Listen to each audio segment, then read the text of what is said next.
Le prince Harry, coureur de filles et fumeur cannabis. Il réagit enfin à ces scandales. Il n'y a pas photo.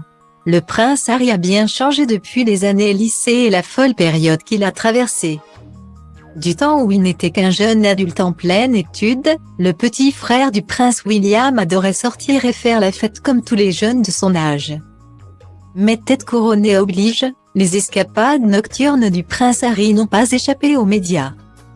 Sorties en boîte de nuit, cigarettes, alcool, substances illicites, conquêtes. Point. Les moindres faits et gestes du petit prince de l'époque n'avaient de cesse d'alimenter les quotidiens et les médias britanniques qui allaient jusqu'à occuper l'entrée de l'Eton College où lui William était scolarité pour obtenir la moindre information le concernant.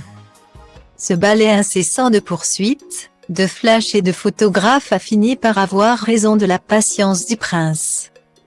S'il n'avait jamais réagi officiellement à toutes ces frasques pointées du doigt. C'est dans son documentaire que le duc de Sussex est finalement sorti du silence.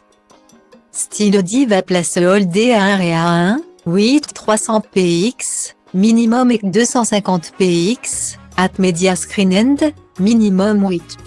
990 px, div. A place Hold A1 et A1, 8 620 px, minimum et 350 px, style.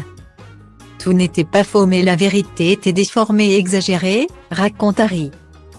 Il est déchaîné, il se drogue, il boit de l'alcool, il va danser toute la nuit. Il a une petite amie ici, une autre là. Ça ne s'arrêtait pas. Vu notre rang dans la famille royale.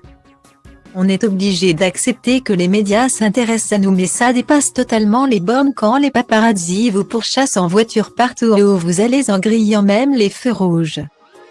Ils finissaient même par nous poursuivre à pied. Ça m'est arrivé des dizaines de fois quand j'étais ado. Guillemets. Ces excès étaient un moyen pour Harry d'oublier son chagrin après la mort de sa mère. Tout était tellement intense. J'étais un très jeune homme qui essayait de surmonter la mort prématurée de sa mère et je n'avais personne pour me soutenir. M'aider ou me guider. Tout ça me semblait très injuste. Au fil des années, le prince Harry a donc continué d'entretenir une certaine animosité envers les médias et tout ce qui l'empêchait de vivre sa vie normalement, lui qui en avait tant souffert. En rencontrant Meghan et en devenant papa d'Archie, Harry a fait de ce combat une ligne de conduite et une priorité. Son seul but était de protéger sa famille, comme il le dit si bien face aux caméras.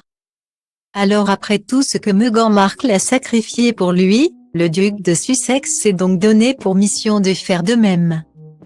C'est ainsi que l'idée d'un éloignement avec la monarchie a fait son chemin. La triste suite, tout le monde la connaît désormais.